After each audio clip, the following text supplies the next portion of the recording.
नाम गुण गाय। नाम की बड़ी महिमा है। यही महाराज भरत मृग योनि के बाद जड़ भरत हुए। और जड़ भरत हुए इन्होंने निर्णय कर लिया कि अब इस बार मैं बोलूंगा ही नहीं। बहुत सब कहे जड़वत रहने लगे, जो जहां चाहे वहीं पकड़ के ले जाए, काम करावे, चाहे घर का हो, चाहे गांव का हो, चाहे बाहर का हो, सबका काम करे। धीरे धीरे समय ऐसा आया कि माता पिता दिवंगत हो गए। 9 भाभियों के बीच में थे। भाभियां क्या करती, अपने अपने स्वामी की खूब सेवा करती, और जो जूठन बचा कुचा उठा कर वही दे देती, लेकिन उसको भी पा करके बिल्कुल संतुष्ट रहते, हृष्ट पुष्ट। भाभियों से देखा नहीं गया। भाभियों ने कहा ये पड़े पड़े खाते रहते हैं, कम से कम इनसे भी कुछ घर का काम खेत का करवा लिया करो। कहा भैया चलो। खेत का काम कराने के लिए लेकर के गए, पता लगा इधर बनाते जाओ उधर बिगाड़ते जाओ। भाइयों ने कहा भैया ऐसा करो, तुम रहने दो, करने के लिए बिना किए ही ठीक हो। चले आए। जिसको काम न करना हो वैसे करता है। एक श्रीमान जी थे, घर का कोई काम करें ना खाएं खूब, और ऐसा खाएं कि खिलाने वाले परेशान। अच्छा एक दिन खिलाना, चलो भाई कोई बात है खिला ले, लेकिन जब यहाँ 7 शेरे के 7 9 शेरे के कई, तो कैसे बात की। अब श्रीमान जी खाएं बहुत, काम एक पैसे का न करें। घर वालों ने कहा भैया अगर खाना है तो करना है, करोगे तब खाओगे। कहे ऐसा है देखिए हम करो नहीं पाएंगे, खिलाना हो खिलाओ, और नहीं तो हम जवाब दे। आप जवाब देंगे ही, करोगे तो खाओगे, नहीं तो भाग जाओ यहां से, बाबा बन जाओ। बाबा बनना बड़ा सरल समझते हैं। घर से निकाल दिया। अब घर से निकल गए श्रीमान जी, घर के कुछ दूर पे गए, देखे एक कुटिया थी, महंत जी वहां पे विराजमान थे। तो महंत जी थोड़ा तंदुरुस्त थे, हृष्ट पुष्ट थे, अंबोटी मसलन लगा करके बैठे थे। और माला छोटी सी गोमुखी जो होती ना, वो सुमिरनी, उसको सटका रहे थे। सुमिरनी को सटका रहे थे, देखा यहाँ बढ़िया व्यवस्था है, बाबा जी हृष्ट पुष्ट दिखाई दे रहे हैं, मोटे तगड़े, इसका मतलब खाने पीने की व्यवस्था बहुत बढ़िया है। आए महाराज जी को दंडवत की, महाराज जी दंडवत दंडवत, भैया बैठो। कहाँ से? बस महाराज यही कुछ दूर है। कहा अच्छा महाराज जी एक बात पूछूं, खाने पीने की व्यवस्था? हाँ हाँ। कहा महाराज क्या हम भी रुक सकते हैं? हाँ हाँ बिल्कुल रुक सकते हो। कहा लेकिन महाराज मैं कुछ कर नहीं पाऊंगा। अरे कहा कोई कुछ करने की जरूरत है ही नहीं। कहा तो फिर महाराज, कहा माला तो कर लो। हाँ महाराज राम नाम कर सकते, कोई दिक्कत नहीं। कहा तो ठीक है, लेकिन महाराज मैं बना होना नहीं पाता हूँ। अरे कोई बात नहीं, भंडारा बनेगा, भंडार में जाकर के अपने मन के अनुसार जाकर के ले लेना जो प्रसाद पाना।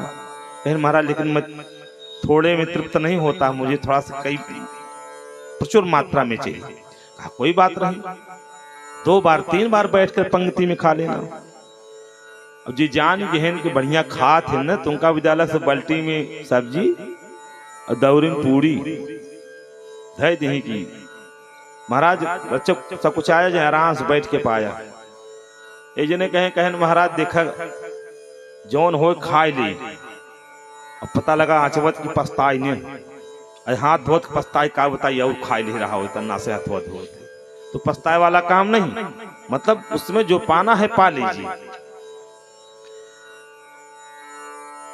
श्रीमान जी गए, संयोग से कई दिन बीता, एकादशी आ गई। और जब एकादशी आई तो साधु के यहाँ तो भंडारा जलता नहीं है, बनता नहीं, भंडार नहीं बनेगा, उस दिन तो उपवास रहेगा। और ये नहीं बर्दाश्त कर पाते, थोड़ा फलहार की व्यवस्था कर लेते। बाकी जो हठी महात्मा है वो उपवास करते हैं ठाकुर जी के दिन, न पाएंगे न ठाकुर जी को पवाएंगे। उस एकादशी के दिन श्रीमान जी ने क्या किया, देखे कि वही समय था भंडारे का समय जब पंक्ति बैठे पंगत हो उसी समय पहुंचे, आए देखे तो पता लगा भंडारा सुनसान, चूल्हा सब बुझा हुआ है। पूछने लगे क्या बात आज भंडारा नहीं बना है? नहीं महंत जी के पास गए, महाराज आज कुछ बना नहीं, क्या बात? अरे बेटा हम तुमको बताना भूल गए। क्या बताएं? आज एकादशी है, एकादशी के दिन जो है भंडार में कुछ बनता नहीं, भगवान को भोग नहीं लगता। कहा महाराज अगर आप हमको एकादशी रखवाएंगे ना तो हम द्वादशी नहीं देख पाएंगे, बड़ी समस्या तय की है। कल के दिन हम जिंदा रहेंगे नहीं रहेंगे। कुछ लोगों का होता है कि बिना खाए, कुछ लोग खाने के लिए जी रहे हैं, कुछ लोग जीने के लिए खा रहे हैं। तो उन्होंने कहा महाराज हम जिंदा नहीं रहेंगे। महंत जी ने सोचा भाई अगर ऐसी बात है तो चले जाओ, कुठारी है, कुठारी बना लेते हो ना? कहा हाँ अरे महाराज मरता न क्या करता, बना ही लेंगे। कहा अगर ऐसी बात है तो जाओ बना लो, कुठारी से कह दो, कुठारी तुम्हें दे देंगे। कुठारी के पास गए, कुठारी ने कहा कितना चाहिए? अरे कहा बस। अच्छा महंत जी ने एक चीज और कह रखा था, भैया जो भी बनाना भगवान को भोग जरूर लगा लेना और मंदिर परिसर के बाहर बनाना। कहा कितना चाहिए? कहा भगवान भी उनको भी पवाना है, एक काम कीजिए हमको 2.5 सेर आटा दे दीजिए और 2.5 सेर जो है वही दाल चावल साग सब्जी तेल मसाला दे दीजिए। लेकर के श्रीमान जी गए बाहर, बनाए और बनाने के बाद और लगे बुलाने। राजा राम आइए, प्रभु राम आइए, मेरे भोजन का भोग लगाइए हो, मेरे भोजन का भोग लगाइए। प्रभु राम आइए, राजा राम आइए, मेरे भोजन का भोग में ओ प्रभु भोजन का भोग लगाइए हो, प्रभु भोजन का भोग लगाइए। और जब नहीं आए, हाँ हम समझ रहे हैं आज अब नहीं आएंगे, सोच रहे हैं कि रूखा सूखा है, न आचमी है, न अर्घा है, न पंचपात्र है, कुछ है। आचमनी अर्घान आरती यहाँ यही मेहमानी, आचमनी अर्घान आरती, आचमनी अर्घान आरती यहाँ यही मेहमानी, आचमनी अर्घान आरती।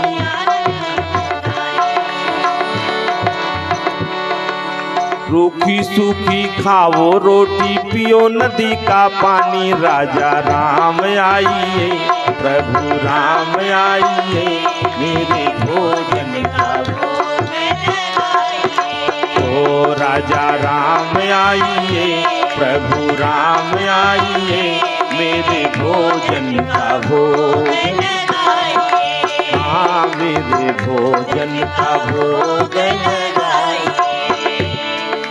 कहा अगर नहीं आए, फिर भी भगवान कहा अगर नहीं आए, एकादशी आज मंदिर में पड़े रहोगे भूखे, एकादशी आज मंदिर में पड़े रहोगे भूखे।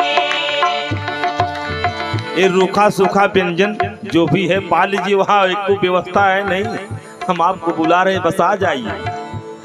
अच्छा भक्त की यह भावना देख करके भगवान द्रवीभूत हो जाते हैं। राम जी आए, राम जी जब आए तो अकेले नहीं आए, माता जानकी को साथ लेकर के आए। बोले भक्तवत्सल भगवान की। माता जानकी को जब साथ लेकर के आए तो देखा, कहा आहा लो अब हमने एक भगवान को बुलाया था, 2 भगवान आ गए। अच्छा चलो कोई बात नहीं, परोस दिया। और जब परोस दिया, परोसने के बाद सब समाप्त हो गया, कुछ बचपन नहीं किया इस बेचारे के लिए। सीताराम जी सब साफ कर दिए, सब सीताराम हो गया, इनके लिए कुछ बचपन नहीं किया।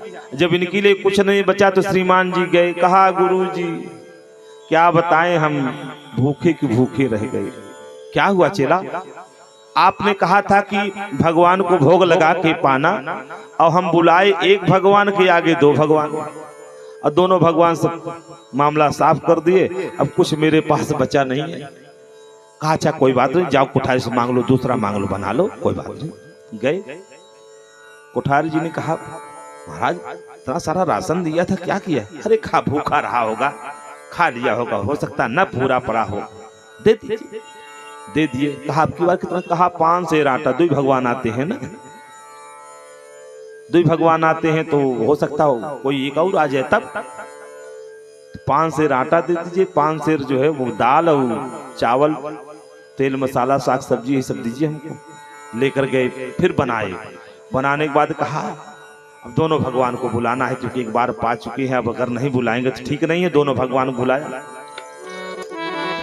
अरे सीताराम आइए, राजा राम आइए, मेरे भोजन का भोग लगाइए।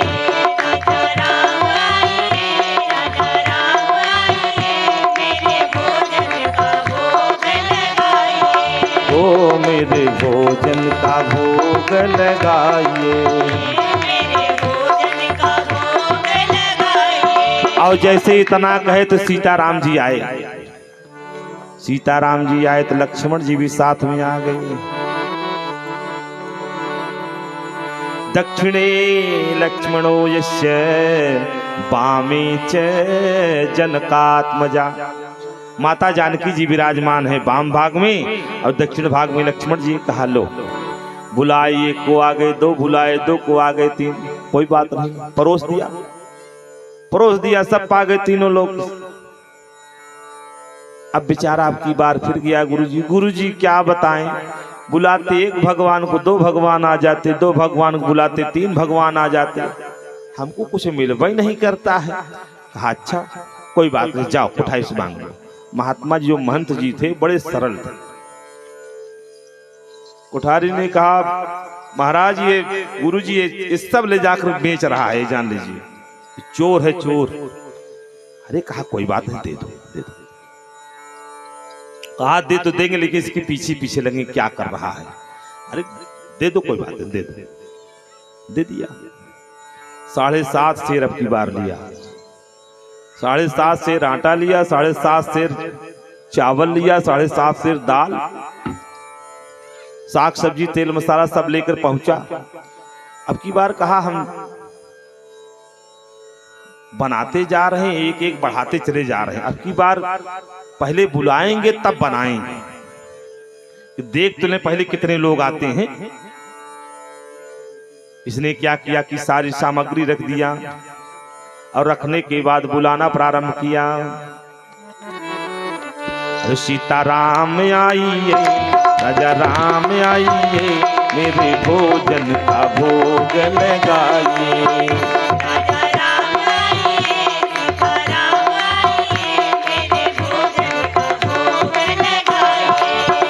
सीताराम आइए, राजा राम आइए, मेरे भोजन का भोग लगाइए। सीताराम आइए, राजा राम आइए, मेरे भोजन का भोग लगाइए। ओ हो मेरे भोजन का भोग लगाइए, मेरे भोजन का भोग लगाइए। और जैसे इतना कहा राम जी आए, माता जानकी जी आई, लक्ष्मण जी आए, भरत जी भी आ गए। राम जी ने पूछा भैया प्रसाद बना है? कहा ये बताइए और कितने लोग हैं, और कोई है हो तो बुला लीजिए। भरत जी आए, और कोई? कहा शत्रुघ्न जी आ गए। कहा और भी कोई है? हनुमान जी आ गए। और जब हनुमान जी को देखा और कहा लो, कहा प्रसाद? कहा ऐसा है हमने आपकी केवल ठेका ले रखा है, जिम्मेदारी आपकी हमने ले रखी है, आपके पूरे खानदान की थोड़ी ये तमाशा बना के रख दिया है। बताओ हम कब से बनाते जा रहे हैं, आके पाते जा रहे हो, बढ़ाते चले जा रहे हो। कहा तो प्रसाद बना कि नहीं? कहा ऐसा है प्रसाद साद अब कुछ बनेगा नहीं, हम हमारे बस की बात नहीं। वो धरा है प्रसाद, वो आटा रखा, दाल चावल रखा, सब्जी रखी, तेल मसाला सब रखा, अपना बनाओ और पाओ महाराज, हमारे बस का नहीं है, अन्न हम बनाएंगे पाएंगे। राम जी ने कहा भक्त ये बताओ रोज हमको बुलाते रहे, बनाते रहे, पवाते रहे। आज हमको नहीं कहा, हम आपकी जिम्मेदारी सबके लिए है। अब ये जो है बैठ गया, हनुमान जी को देते, कहा जो कुछ मिलने वाला था वो भी नहीं मिलेगा, और राम जी को भोग लगाने के बाद देखो छोड़ेंगे ये सब पा जाए, एक भी नहीं देंगे, जब दे दे सब सफाचट कर जाएंगे। अब कुछ मिलने वाला नहीं, इसलिए अब मुदा वहां खत्म, कुछ नहीं। नेत्र बंद कर लिया। नेत्र जब बंद कर लिया, राम जी ने पूछा भैया नेत्र कहाँ बंद? कहा बस यही कारण है जो इनका लिया ही है कि नहीं, इनसे जब बच्ची तबियत कुछ पाओ। गजब की महिमा। इधर जो है राम जी की कृपा ऐसी हुई, भरत जी तुरंत भंडार कक्ष में प्रवेश कर गए। अरे भरत जी भंडारे, अरे भरत जी भंडारे बनाने लगे, भरत जी भंडारे बनाने, भरत जी भंडारे बनाने लगे, भरत जी भंडारे, भरत जी भंडारे बनाने लगे, ओ भरत जी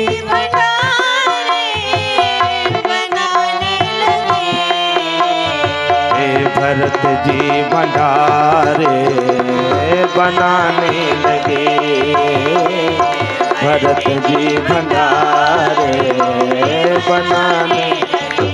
भरत जी भंडारे में लगली, विश्व भरण पोषण कर जोई, ताकर नाम भरत अस होई।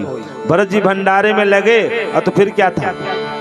चुनते हैं लकड़ी लखन लाल जी, चुनते हैं लकड़ी लखन लाल जी, हनुमत जी चौका लगाने लगे,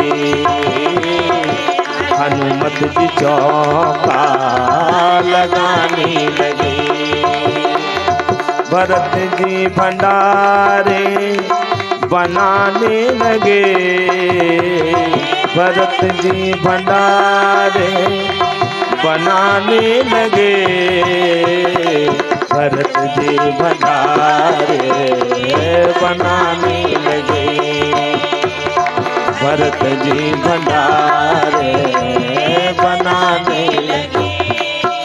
अब इधर शत्रुघ्न जी ने क्या किया? माता जानकी ने सोचा कि सब लोग लगे हैं, तो माता जानकी अपने हाथों से क्या करेंगे? सब्जी अमनिया करती, अमनिया माने काटना, सब्जी काट रही हैं, तो गांव के देहात की भाषा में काटना, अब साधु भाषा में काटना शब्द बहुत अच्छा नहीं मानते हैं, तो अमनिया कहते हैं। बर्तन को साफ कर लेते हैं, मतलब उसको भी अमनिया कहते हैं। एक अमनिया शब्द साधु की भाषा, साधुशाही भाषा है। तो सब्जी अमनिया करती, अरे मातु जानकी, माता जानकी के हाथ लगते ही अष्ट सिद्धि नौ निधि सब विराजमान हो गई। अब बढ़िया भंडारा फिर होने लगा है। बड़े बड़े सिद्ध महात्मा सब लाइन लगा के कतारबद्ध खड़े गए कि मैया के हाथ को प्रसाद मिलेगा है? माँ के हाथ का प्रसाद पाने के लिए सब लालाई थे। माँ के हाथ का प्रसाद वो तो अपने में बहुत ही आनंद आए हुए, मतलब ये जाने माँ के हाथों का प्रसाद की महिमा जितना गाया जाए उतना कम है। उसमें इतनी मिठास है, इतनी मिठास है कि उससे कभी तृप्ति नहीं होती है। तो सब्जी अमनिया करती मातु जानकी, सब्जी अमनिया करती मातु जानकी, शत्रुघ्न जी पानी को लाने लगे, शत्रुघ्न जी पानी को लाने लगे, भरत जी भंडारे बनाने लगे, भरत जी भंडारे भरत जी भंडारे बनाने लगे, भरत जी भंडारे बनाने लगे। अब इधर जो है भंडार का कार्य चल रहा है। कोठारी जी क्या किए, गुरु जी को लेकर के आए महंत जी, कहा चलिए देखा जाए। देखे तो यह भी बड़बड़ा रहा है, आंख बंद किए है। राम जी से बात कर, राम जी बार बार पूछ रहे हैं, लेकिन आंख बंद करके बात कर रहा है। गुरु जी ने कहा अरे चेला क्या बात बनाए खा। अरे कहा गुरु जी देखिए तो सही, ये बैठे हैं, हमने इनकी जिम्मेदारी लेकिन इनके खानदान की नहीं, पूरा खानदान लेके उल्टे हैं, बताओ हम कितना बनाए पवाए। अरे कहा किसको बना पवा रहे भैया, लो आपको नहीं दिख रहे हैं? कहा नहीं मुझे नहीं दिख रहे हैं, इधर आपको भी नहीं दिख रहे हैं, आपसे चोर बनवाए, इधर हमको कुछ मिला भी नहीं, अब बताओ हम क्या करें। अच्छा कहा मुझे दिख क्यों नहीं रहे हैं, पूछो। कहा यही तो बैठे हैं, आपको नहीं दिख रहे हैं? कहा हाँ हम बैठे यही, हमको नहीं दिख रहे हैं, बैठे हैं, दिखाओ तो सही, तुम किसको देख रहे हो? कहा राम जी। कहा अच्छा राम जी, हमको तो नहीं दिखाई दे रहे हैं, पूछो। भक्त ने पूछा मेरे गुरुदेव को क्यों नहीं दिख रहे हो? कहा हम तुम्हारे गुरु जी को नहीं दिखेंगे। आखिर कारण क्या है? कहा जो भी हो कारण, हम तुम्हारे गुरु जी को नहीं दिखेंगे। गुरु जी ने पूछा क्या हुआ चेला? कहे हम कह रहे हैं हम तुम्हारे गुरु जी को नहीं दिखेंगे। कहे आखिर कारण क्या है जो हमें नहीं दिखेंगे? कारण पूछो। कहा कारण कुछ नहीं, नहीं दिखेंगे बस मेरी इच्छा है। कहा कोई तो कारण हो, क्या कमी है? हमारे गुरु जी महंत हैं, संत हैं, विद्वान हैं, ज्ञानी हैं, क्यों नहीं दिखेंगे नहीं आप? कोई कारण? कहा सब कुछ है तुम्हारे गुरु जी, तुम्हारे गुरु जी के अंदर सरलता नहीं है। सब कुछ है, सरलता नहीं है, सरल नहीं है। अब परमात्मा सरल को ही मिलते हैं। बोले भक्तवत्सल भगवान की। गुरु जी ने पूछा क्या कहा? कहा यही कह रहे हैं हमारे गुरु जी तुम्हारे गुरु जी सरल नहीं है। कहा सही कहा प्रभु ने, हम सरल नहीं हैं, हम निष्ठुर हैं। अब गुरु जी लगे फूट फूट करके रोने, और जब रोने लगे तो सीताराम जी की कृपा हो गई, साक्षात्कार कर लिया। बोले भक्तवत्सल भगवान की। ये सरलता है। जड़ भरत जी ऐसी हैं, जड़वत हो गए, जो जहां चाहे तिसे लगा ले।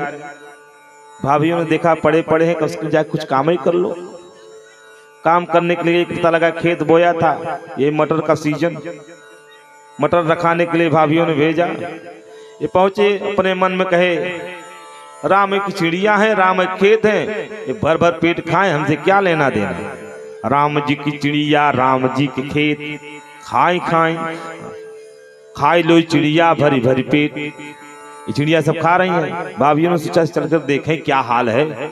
और जैसे भाभी आई देखी, जो चिड़िया सब बड़ी सारी मटर खा रही है, कुछ बोले, पहुंची, खड़ा रहा दहिजरे के, तुरंत पीछा कर लिया। माताओं की गाली में जब होती है ना, पुराने समय की गाली, खड़ा रहा दहिजरे के, कहकर रपटा लिया।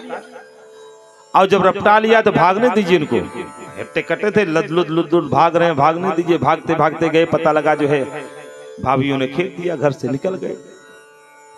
एक संकट से बचे, दूसरा का संकट फिर आन खड़ा हुआ। इधर जो है एक डाकुओं का सरदार अब नरबली मान के रखा था, उसे पुत्र रत्न की प्राप्ति हो जाएगी तो नरबली में दूंगा। और संयोग से जिसको पकड़ा था वो भाग निकला, उसको हेरते हेरते नहीं पाए सिपाही उसके, पता लगा इस मतलब भरत जी को पकड़ लिया। जड़ भरत जी को पकड़ लिया, लेकर गए वहां पे, खूब नहलाए धुलाए, चंदन टीका लगाए, माला पहनाए, खूब खिलाए। जब खा रहे, भूख बहुत तगड़ी लगी थी, जितना सब मेवा पकवान था सब खाए। कहा भद्रकाली बहुत प्रसन्न है कि देखो आज ये बलि कितना देखो प्रेम से खा रहा है। खिलाए पिलाए, कहा आप झुक जाओ। सोचे कि अब झुकना भी पड़ेगा, चलो जैसी इच्छा। भद्रकाली के समक्ष जैसे ही गर्दन झुकाए और बधिक जो है जैसे ही वो खड़ग उठाया तलवार मारने के लिए, भद्रकाली ने देखा मेरे समक्ष एक संत का, एक भक्त का वध होने जा रहा है मेरे नाम पर। भद्रकाली से बर्दाश्त न हुआ, तत्क्षण उसी समय भद्रकाली प्रकट हो, बोले भद्रकाली माता की। महाकाली माता प्रकट हो गई और तुरंत उसी समय सरदार समेत जितने वहां पे थे सबका जो है वध कर दिया और इन्हें अभय दान देकर के मुक्त किया। दूसरे संकट से मुक्ति मिली। जा रहे थे, तीसरा संकट आन खड़ा हुआ। राजा रहुगण जा रहे थे जनक के यहां सत्संग करने के लिए। अब उस सत्संग में पता लगा यही मिल गए। पालकी वाहक एक बीमार पड़ गया। पालकी वाहक ने कहा महाराज कैसे पालकी ले? अरे कहा किसी को पकड़ लो, सारी प्रजा राजा के लिए एक जैसी होती है, किसी को पकड़ लो। यही दिखाई दी, इन्हीं को पकड़ लिया। अब पकड़ करके लगा लिया पालकी में। कहा भी करना पड़ेगा। अच्छा चलें। जब चलें तो पता लगा जो है अगर चींटी की माला दिखाई दे, जहां चींटियों का समूह दिखाई दे, तो चींटी को बचाने के लिए अपने लांग को थोड़ा से लंबी करें तो कूदे तो पता लगा झटका लगे। बार बार ऐसा किया। अंत में राजा रहुगण क्रोधित होकर के पालकी को नीचे किया और मारने के लिए जब कहा, आज पहली बार बोले हैं जिंदगी में, और ऐसा बोले हैं बिल्कुल जो है अकल ही ठिकाने लगा दिया। कहा राजन तुम किसको मारोगे? मुझे? तुम मुझे नहीं मार सकते, मैं चेतन हूं, जड़ नहीं। आत्मा न कभी मरती है ना आत्मा कोई मार सकता है।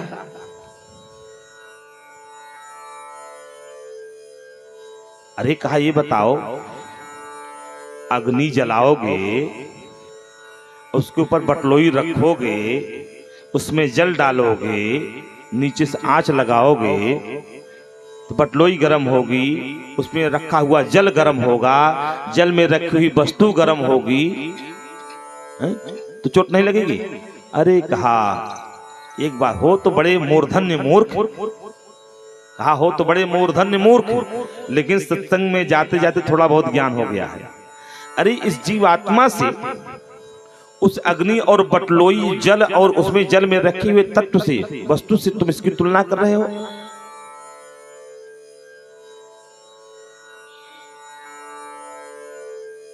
नैनम छिद्दन्ति शास्त्राणि नैनम दहति पावक। ये जीवात्मा है, न कभी मरती है और न कभी जीती है, ये ईश्वर का अंश है। ईश्वर अंश जीवय विनाश, ईश्वर अंश, ईश्वर अंश जीवय विनाशी, ईश्वर अंश जीवय विनाशी। चैतन्य अमल सहज सुख राशि, चैतन्य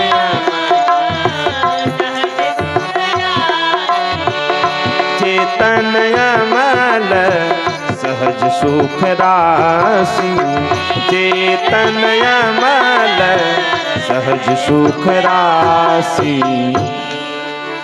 तो जीवात्मा ये ईश्वर का अंश है, अजर अमर है। अजर अमर सो जीत न जाई, इसे नहीं मार सकते। और जब इतना कहा, देखो मैं न तो इंद्र के वज्र से डरता हूं, राजा रहुगण ने कहा, और ना तो यमराज के यमफांस से डरता हूं, लेकिन मैं डरता हूं तो एक ब्राह्मण कुल से डरता हूं, एक ब्राह्मण से डरता हूं, क्योंकि तपबल विप्र सदा वरियारा, और तिनके कोपन को रखवारा, तिनके कोपन मैं ब्राह्मणों से डरता हूं कि मेरे द्वारा इनका अपराध ना हो जाए। आप बताइए कौन है? क्योंकि आपके कंधे पर एक मोटा सा जनेऊ जो यज्ञोपवीत शोभायमान है, क्योंकि इससे प्रतीत होता है कि आप एक अच्छे ब्राह्मण कुल से। इन्हें पूर्व से ज्ञान था। राजा रहुगण को ऐसा ज्ञान उपदेश किया, जो सत्संग करने जा रहे थे लौट आए, अभिवाद वीट का वर्णन किया और राजा रहुगण को भरत जी का सुंदर उपदेश हुआ और रहुगण का प्रश्न और भरत जी का समाधान, भवाट बीट का वर्णन और रहुगण का संशय का नाश हुआ, स्पष्टीकरण किया भवाट बीट का। इसके बाद भरत का वर्णन करते भुवन कोश का, गंगा जी के विवरण और भगवान शंकर कृत संकर्षण देव की स्तुति की। ये मृग कोई और नहीं था, ये राजा रहुगण कोई और नहीं, ये वही मृग था जिसके मोह में इन्होंने प्राण छोड़ दिए थे। आज इस जन्म में मिला तो इसको जो है इस प्रकार की गति मुक्ति प्रदान किया। बोले भक्तवत्सल भगवान की जय। पंचम स्कंध में भिन्न भिन्न वर्षों का वर्णन है। किम पुरुष और भरत वर्ष का वर्णन करते हुए अन्य 6 द्वीपों तथा लोक पर्वत का वर्णन करते हुए सूर्य के रथ और उसकी गति का वर्णन किया। भिन्न भिन्न ग्रहों की स्थिति और गति का वर्णन करते हुए शिशुमार चक्र का वर्णन किया। राहु आदि की स्थिति, अतलादि नीचे के लोकों का वर्णन किया। श्री संकर्षण देव का विवरण और स्तुति की। 27 नरकों का वर्णन किया है। नरकों की विभिन्न गतियों में गति जो होती है जीव की, वह सब वर्णन करते हुए पंचम स्कंद संपन्न किया। षष्ठम स्कंद में अजामिलोपाख्यान आता है। अजामिल, अजा माने माया, और जो माया में मिला हो उसे कहते हैं अजामिल। अजामिलोपाख्यान का वर्णन है षष्ठम स्कंद में कि अजामिल एक कानकुब्जी ब्राह्मण, अग्निहोत्री ब्राह्मण था। नित्य प्रतिदिन अग्नि में मतलब आहुति देने के बाद ही कुछ ग्रहण करता था। लेकिन हवन के लिए समिधा बिनने के लिए गए, हवन के लिए लकड़ी बिनने के लिए गए और उल्टा स्त्री को संसर्ग करते देख मन दूषित हुआ। उसी उल्टा को लाए अपने घर में रख लिए। पूजा पाठ भजन संध्या सब छूट गया। याज्ञिक क्रिया जितनी थी सब समाप्त। अब उसकी प्रसन्नता हेतु ये नाना प्रकार के ऐसे कृत्यों में लिप्त हो गए जो कि अशोभनीय था। लेकिन कहते हैं पूर्व संचित जो प्रारब्ध होता है वो फलीभूत होता है। बोले भक्तवत्सल भगवान की। संयोग से जैसे हम लोग चले आए हैं, ऐसे महात्माओं की टोली पहुंच गई उस गांव में। और गांव में पहुंची और थोड़े महात्मा नहीं थे, कम से कम 400-500 महात्मा थे। पहले महात्माओं की जमात चलती थी, चातुर्मास करते थे, या चातुर्मास के बाद जहाँ पे पहुंचे, जिस गांव में पहुंचे पूरे गांव वाले मिलकर के व्यवस्था करते थे। जैसे हम लोग आ गए हैं तो पूरे गांव मिलकर के व्यवस्था बना रहे हैं, ऐसी उस गांव में भी सब लोग व्यवस्था करते थे। संयोग से महात्मा जब पहुंचे, गांव वालों से पूछा, महात्मा लोग पूछे भैया सबसे बढ़िया कौन है, किसके यहाँ हम लोग ठहर सकते हैं जो कि हम महात्माओं की सेवा हो सके, भाई एक समय का भोजन करा सके और जाते वक्त कुछ दान दक्षिणा कर सके। दक्षिणा देना अनिवार्य किया गया, शास्त्रों में वर्णन किया है। तर्पण होम करहि विधि नाना, विप्र जीवाहि देहि बहुदाना। मानस में गोस्वामी जी ने लिखा है ना, तो भोजन के बाद दक्षिणा देने का विधान है। ये दक्षिणा देनी चाहिए, जो भी अपने मान्य हो या जिसको हम मानते हैं या जिसको हम भोजन कराते हैं, भाई इनको कराने से हमको लाभ होगा तो भोजन कराइए। भोजन के बाद जो भी भगवान ने आपको दिया हो श्रद्धा सुमन समर्पित करना चाहिए, क्योंकि यह भी यज्ञ है और यह भी यज्ञ है। अग्नि 3 प्रकार की है, जठराग्नि है, दावा नलाग्नि है और बड़वा नलाग्नि है। बड़वा नलाग्नि कहाँ है? समुद्र में विराजना, जल जाता सब समा जाता है। अब दावा न लगने, जिसमें हम भोजन पकाते हैं और सब जिसे आहुति आदि करते हैं, और जठराग सुबह के जो भी डाले इस कुंड में सब समाप्त। शाम को फिर शाम को डाले सुबह, ये लगा हुआ है, एक कुंड कभी भरा नहीं है। भगवान कहते हैं मुखाद अग्निर्जायत, भगवान मुख से भी पाते हैं। इसलिए भंडारा भी जो करते हैं इसीलिए किया जाता है कि ईश्वर जो है यहां से भी पाते हैं। स्वाहा स्वधा आहा, अग्निदेव की 3 पत्नियां, स्वाहा स्वधा आहा। स्वाहा जो है देवताओं को देती हैं आहुति, भोजन देती हैं, स्वधा पितरों को देती हैं, और आहा ब्राह्मणों को देती है। ब्राह्मण जब भोजन करते कहते आहा बहुत सुंदर प्रसाद, समझ लीजिए वही आशीर्वाद निकल रहा है। और दक्षिणा पा गए तो समझ लो दांत की घिसाई मिल गई इन्हें। वही राधा माधव भगवान की। वो आप सब कहें पंडित जी देखो दक्षिणा ज्यादा जोर मारे, बताना हमारा काम है, बाकी भगवान की कथा चली रही है, इसी में सब कुछ होता रहता है ना।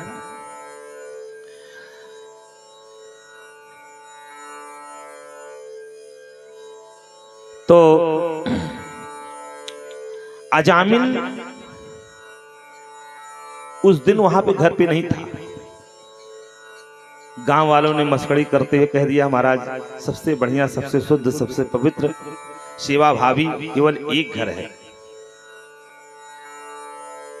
जैसे हमको बता दिया गया दुबे जी का घर, दुबे जी का नाम बता दिया गया, श्रीमान जी बताए हमको। ऐसे जो है गांव वालों ने हाथ से बस बता दिया, महात्माओं के साथ परिहास किया, परिहास किया, बता दिया। और महात्मा लोग गए तो संयोग से अजामिल नहीं था, वही उसकी पत्नी थी, और चाहे पत्नी कहे चाहे घरवाली कहे। और जैसे पहुंचे महात्माओं ने अलग जगाया तो निकली घर से बाहर, महाराज आए तो आप लेकिन गलत जगह आ गए। क्यों, क्या गलत जगह आ गए बेटा? कहा बस एक यह गणिका का घर है, एक गणिका का घर मतलब बेश्या का घर है, यहाँ जो आप आ गए हैं। आओ, गांव वाले भी गजब होते हैं, कहाँ कहाँ भेज देते हैं। महात्मा लोग जाने लगे। तब इसने कहा महाराज एक निवेदन है मेरा। कहो। कहा महाराज मान लीजिए मेरा स्पर्श किया हो, मेरा छुआ या मेरे द्वारा दिया हुआ अन्न आप नहीं ग्रहण कर सकते हैं, क्या हम अपने द्रव्य के माध्यम से आपके खाने की योग्य वस्तु बाजार से मंगवा दें तो क्या चलेगा? महात्माओं ने कहा बिल्कुल चलेगा। सामग्री मंगवाई गई, महात्मा लोग प्रसाद बनाए और पाए। अजामिल आया, कहा ये लोग कहां से पार पड़े, सबको मैं लूटता, ये लोग मुझे लूटने के लिए आ गए। भगत जगत को ठगत है, ठगत भगत को संत, जो संतन को ठगत है सबसे बड़ा महंत। ये लोग मुझे ठगने के लिए आ गए। लेकिन इसने मना किया, कहा ना महात्माओं को कुछ नहीं कहो, अतिथि देवो भवा। अतिथि मतलब बिना तिथि के, बिना समय के, बिना आपको बताए आपके यहाँ कोई आ जाए उसको अतिथि कहते हैं। अतिथि देवो भवा। महात्मा लोग प्रसाद बनाए, रात्रि विश्राम, प्रभात होते ही कहा अब हम सब महात्मा जा रहे हैं लेकिन कुछ दक्षिणा चाहिए। अजामिल ने कहा महाराज हमने आपको छोड़ दिया, यही क्या कम है? नहीं तो हमारा तो स्वभाव है कि यह हमार अति बड़ी सेवकाई, यह हमार अति बड़ी सेवकाई, लेहिन बासन बसन चोरा। हमने आपका जो है दंड कमंडल नहीं छीना, यही क्या कम है? झोली झपाड़ी जो भी आप लिए हैं, हमारी यही सेवा है, आप जान लीजिए। यह हमार अति बड़ी सेवकाई, लेहिन वासन बसन चुराई। कहा भैया कुछ धन नहीं चाहिए। महात्माओं ने कहा तब? कहा एक बात माननी है। क्यों बात माननी है बताइए? कहा तुम्हारे 9 पुत्र हो चुके हैं, अब 10वें पुत्र के रूप में बालक एक उत्पन्न होगा, उसका नामकरण केवल मेरी इच्छा से केवल रख दो। महात्मा लोग प्रसाद पाए तो इतनी कृपा जरूर की है। कहा मैंने इसका जो है अन्न ग्रहण किया है, तो अन्न खा करके नमक ग्रहण करके नमक हराम नहीं होना चाहिए। महात्माओं ने कहा अब की बार जो संतान होगी उसका नामकरण कर देना क्या, नारायण, नारायण नाम रख देना। अच्छा महाराज ठीक है, नारायण नाम रख देना, नारायण नाम ठीक है महाराज जी। महात्मा लोग चले गए। समय आने के बाद बालक 10वां उत्पन्न हुआ, उसका नाम नारायण रख दिया। जब नारायण नाम रख दिया तो उठते बैठते चलते फिरते आते जाते खाते पीते हर समय बेटा नारायण आओ, बेटा नारायण खाओ, बेटा नारायण सो जाओ, बेटा नारायण उठो, हर समय बेटा नारायण नारायण नारायण की धुन लगा दिया। यमराज के दूतों ने क्या किया, आए इसको लेने के लिए। जब इसको लेने के लिए आए तो बड़े जोर से चिल्लाया। दूर बालक खेल रहा था, बुलाया अरे बेटा नारायण आओ, देखो मुझे ये ले जा रहे हैं, मुझे मारने की धमकी दे रहे हैं, मतलब बलची आज दिखा रहे हैं, चौंक रहे हैं, बेटा नारायण आओ जल्दी आओ। और नारायण नारायण बुलाया तो पता लगा भगवान, बेटा तो नहीं आए लेकिन भगवान नारायण के पार्षद आ गए और तुरंत जो है यमदूतों को पकड़ लिया। कहा कहा ये पापी हैं, पापी को ले जाना हमारा धर्म है। कहा ये पापी कैसे, जब ये नाम ले लिया भगवान का फिर पापी कैसे रहा। भगवान के नाम में वो सामर्थ्य है कि पापी उतना पाप कर नहीं सकता कि कहूं कहाँ लगी नाम बड़ाई, रामन सकहि नाम गुण गाय। स्वयं राम भी राम नाम की महिमा गावे तो नहीं गा सकते। बोले भक्तवत्सल भगवान की। तो इस प्रकार अजामिल जय, अजामिल को जब ले जाने के लिए यमदूत आए तो उस समय भगवान नारायण के पार्षद आए, अंत में यमदूतों को पीट करके भगाया। गए यमराज से कहने लगे महाराज वो आपका, वो मेरा अपमान है, वो आपका अपमान है। कहा बात क्या हुई। कहा बस मरते वक्त तो वो जब मैं उसे मारने का प्रयास किया ले जाने का तो केवल नारायण का नाम लिया हुआ। अरे कहा धीमे बोलो, नारायण जोर जोर मत बोलो। तो नारायण नाम की महिमा, नारायण के विषय में यमराज जी ने दूतों से बताया, महिमा गाई, नाम की महिमा कितनी है। हरीर हरत पापानि, जीव उतना पाप कर नहीं सकता जितना भगवान के नाम में हरण करने की ताकत है। जैसे अग्नि का स्वभाव है जलाना, वैसे ही भगवान का नाम है समस्त जीवन के पाप ताप संताप को नष्ट करना, स्वभाव है नाम का। नाम की महिमा बहुत बड़ी है। इसके बाद पुनः समस्त सांसारिक प्रपंचों से मुक्त होकर के यह अजामिल पुनः जो है भजन में आसक्त हो लिया। बोले भक्तवत्सल भगवान की। इसके बाद दक्ष के द्वारा भगवान की स्तुति हुई और भगवान का प्रादुर्भाव श्री नारद जी के उपदेश से दक्ष पुत्रों की विरक्ति तथा नारद जी को दक्ष का श्राप हुआ। दक्ष प्रजापति की 60 कन्याओं के वंश का वर्णन करते हुए बृहस्पति के द्वारा देवताओं का त्याग और विश्वरूप को देव गुरु के रूप में वर्ण किया गया। देव गुरु का वर्णन करने के बाद वहां भी देखा कि विश्वरूप जो है ये जोर जोर से देवताओं के लिए स्वाहा करते और धीरे से जो है अपने जो दैत्य लोग मामा लोग हैं उनके लिए धीरे से स्वाहा कर देते। इंद्र को यह बर्दाश्त न हुआ, इनका सिर काट लिया। इनको इंद्र को ब्रह्म हत्या लग गई। जब इंद्र को ब्रह्म हत्या लग गई तब क्या करें, उस ब्रह्म हत्या को 4 भाग में बांटा है। उस ब्रह्म हत्या को 4 भाग में बांटा है। पहला जो है दे दिया स्त्री को, जो रजस्वला होती हैं, एक भाग दे दिया इनको, एक भाग जो है वृक्षों को दे दिया जो उनमें गोंद निकलता है, और एक भाग दे दिया पृथ्वी को जो ऊषर भूमि है, और एक भाग दे दिया समुद्र को, जल को दे जिसमें समुद्र को जिसमें झाग आता है। ये ब्रह्महत्या 4 भागों में बांट दिया इंद्र, बांट करके मुक्त हो लिए। और इस प्रकार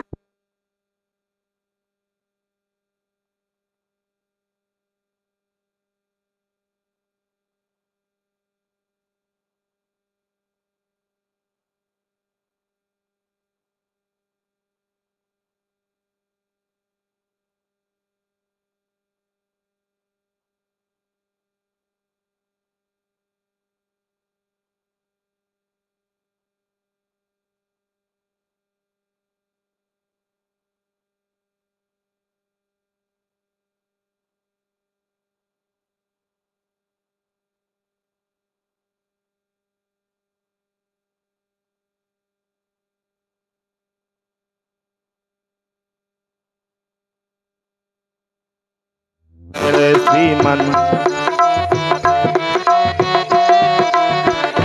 लक्ष्मी नारायण नारायण नारायण,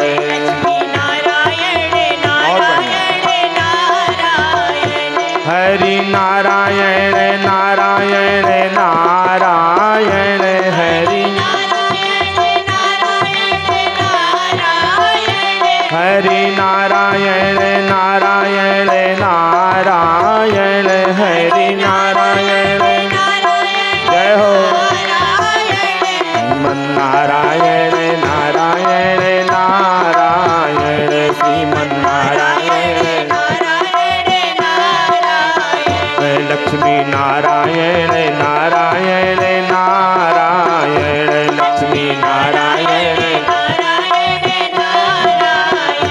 भजमन नारायण नारायण नारायण, भजमन नारायण भजमन नारायण नारायण नारायण, भजमन नारायण, श्री हरि नारायण नारायण नारायण, श्री हरि श्रीमन नारायण नारायण नारायण, श्रीमन नारायण भजमन नारायण नारायण नारायण, भजमन नारायण श्रीमन नारायण, श्री हरि नारायण नारायण भजमन नारायण, श्री हरि नारायण,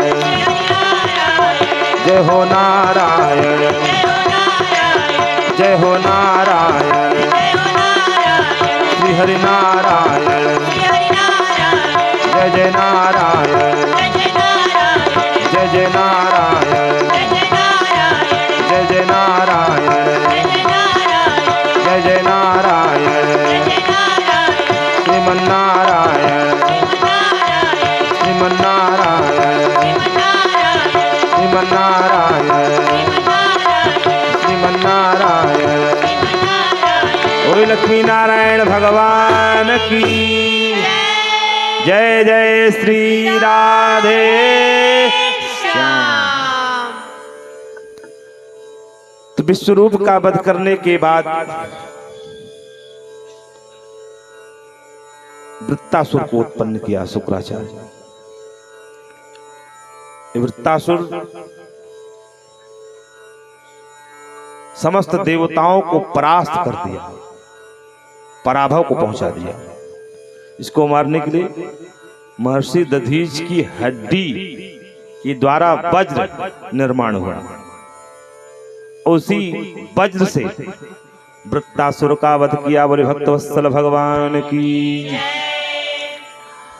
और वृत्तासुर कोई और नहीं था, राजा चित्रकेतु थे।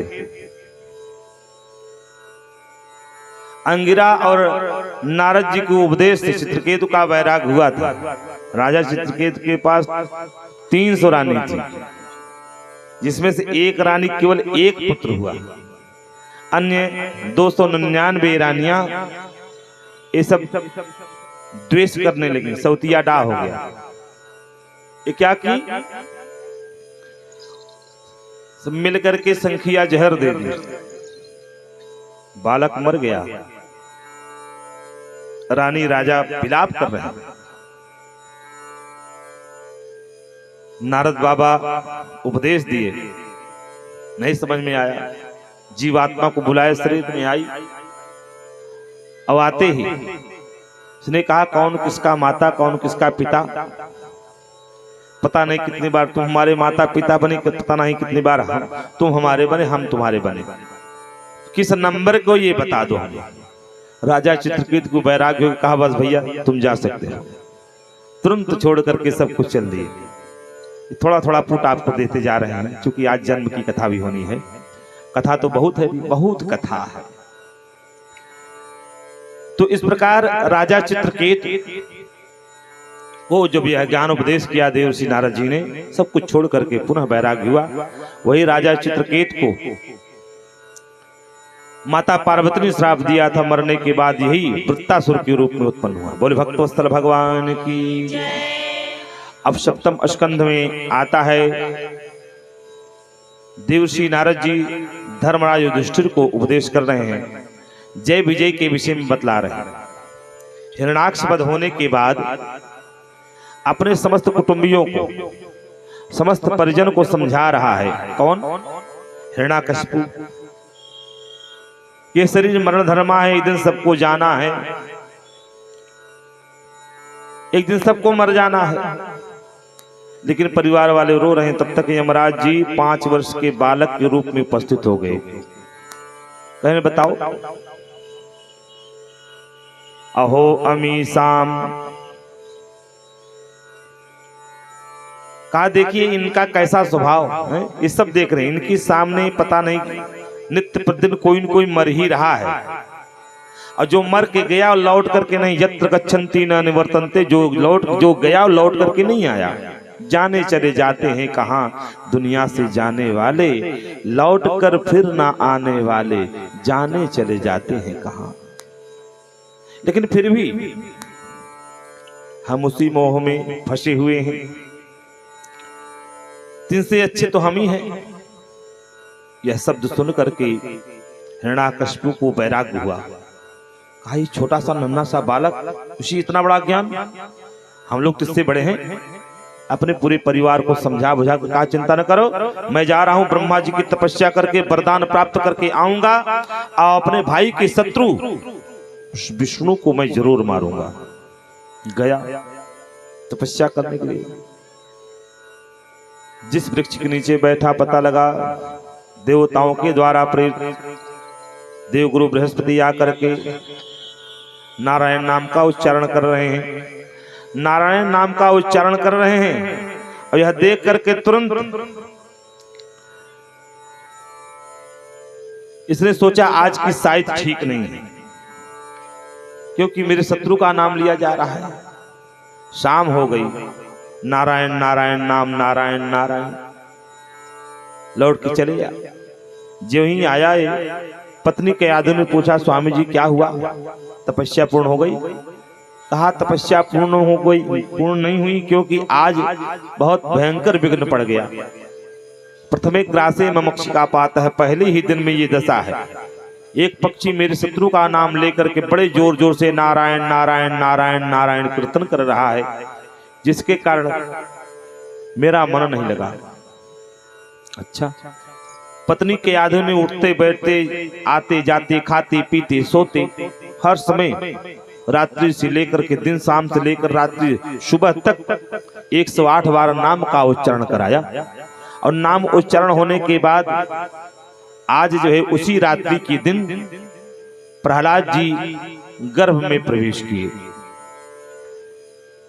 गर्भ में आए और इधर हिरण्याकशिपु गया तपस्या करने के लिए।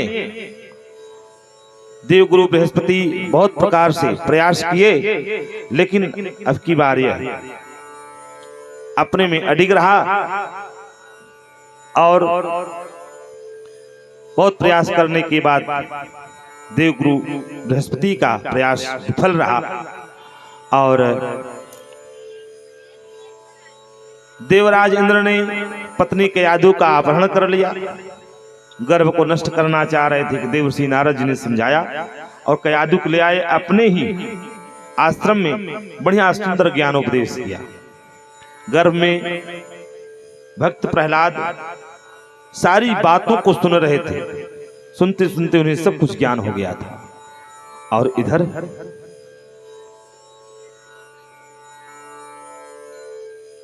तपस्या करके ब्रह्मा जी को प्रसन्न किया। ब्रह्मा जी प्रसन्न हुए और प्रसन्न होने के बाद ब्रह्मा जी ने कहा, बेटा वरदान मांगो। उत्तिष्ठ तिष्ठ भद्रम ते,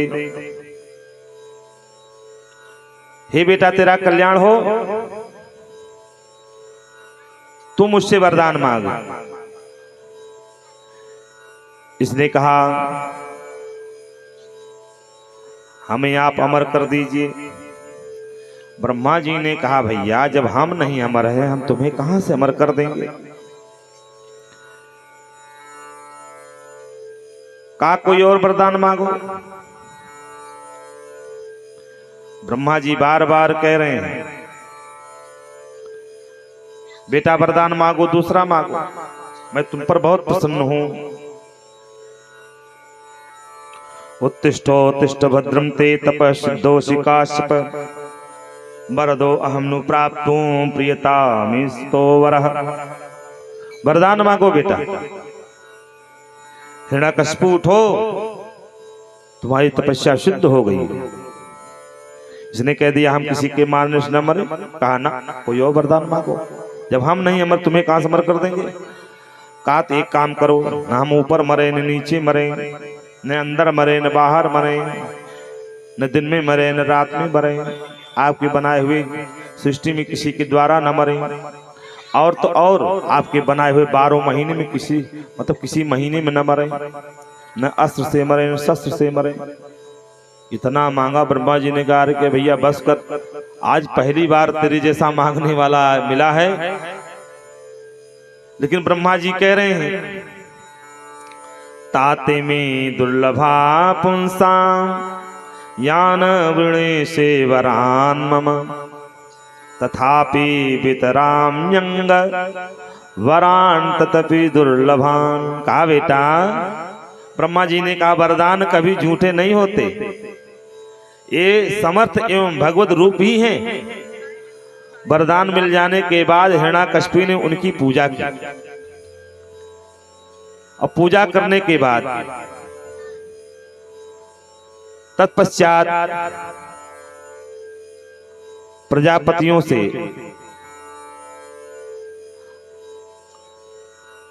अपनी स्तुति सुनते हुए वे अपने लोक को चले गए। बोले भक्तवत्सल भगवान की जय।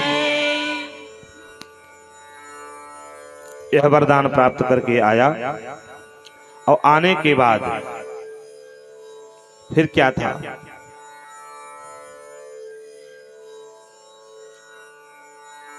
इसके पुत्रों में सबसे छोटे पुत्र थे प्रहलाद।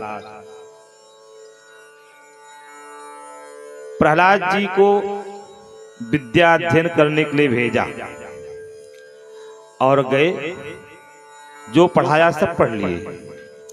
लेकिन एक दिन की बात, हिरण्यकशिपु पहुंचा विद्यालय में, पहुंच करके प्रहलाद जी को उठाया। एकदा सुरराट पुत्रम मंगमारोप्य पांडव प्रपच्छ कथ्यताम वस्य मन्यते साधु यद भवान। कहा, बेटा अच्छी अच्छी बातें तूने कौन सी सीख ली, मुझे जरा बताओ तो। प्रहलाद को बड़े प्रेम से गोद में लेकर के पूछ रहा है, कौन कौन सी बात तुम्हें अच्छी लगी।